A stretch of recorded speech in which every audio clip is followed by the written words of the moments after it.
చదువు మానేద్దామా, కూలికి వెళ్దామా, బ్రతుకుదామా? ఇప్పుడు 10th క్లాస్ సర్టిఫికెట్లు స్కూల్లో ఉంటాయి, కాలేజీలో ఉంటాయి. ఇంటర్మీడియట్ సర్టిఫికెట్లు కాలేజీలో ఉంటాయి, బీటెక్లు వాటిలోనేమో.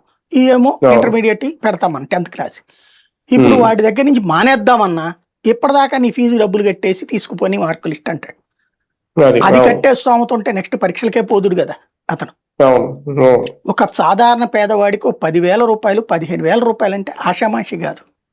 అలాంటిది 30-40 వేలు ఏడు నుంచి వస్తాయి ఒక ఏడాది ఫీజు ఇంజనీరింగ్ కాలేజీలో. ఎవరు తెచ్చియాలి, ఎక్కడి నుంచి తెచ్చియాలి? అది ఏంటో కూడా సమాధానం చెప్పరు, నోరు మెదపరు దాని మీద. అదొక విచిత్రం. ఇదేంటి, అప్పుల పాలైపోతున్నారు, దాని వలన చదువులకు దూరం అయిపోతున్నారు, బ్రతుకులు నడి రోడ్డు మీద పడుతున్నాయి. దానికి సమాధానం చెప్పేవాళ్ళు లేరు.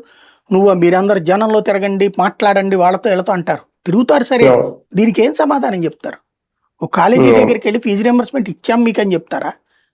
ఆరోగ్యశ్రీ సక్రమంగా జరుగుతోందని చెప్తారా? అంతకంటే దారుణం ఇంకేమైనా ఉంటుందా? మోసం ఇంకేమైనా ఉంటుందా పబ్లిక్ గా?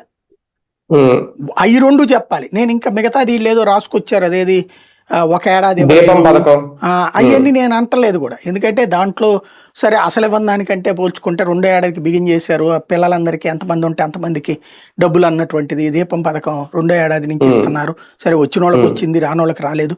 పోనీ ముందు పథకం అంటూ రన్నింగ్ లో ఉంది.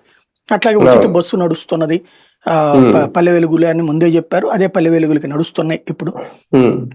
కాబట్టి చేసిన వాటికి మనం ఎక్కడా తప్పుపట్టట్ల. నేను ఓ రోజు అటు ఇటుగా అయింది, కానీ వీటికి సమాధానం చెప్పాల్సిన బాధ్యత ప్రభుత్వం కదా. అంటే చాలా వరకు పీకేశారు, కొత్తవేమో ఇవ్వట్లేదు.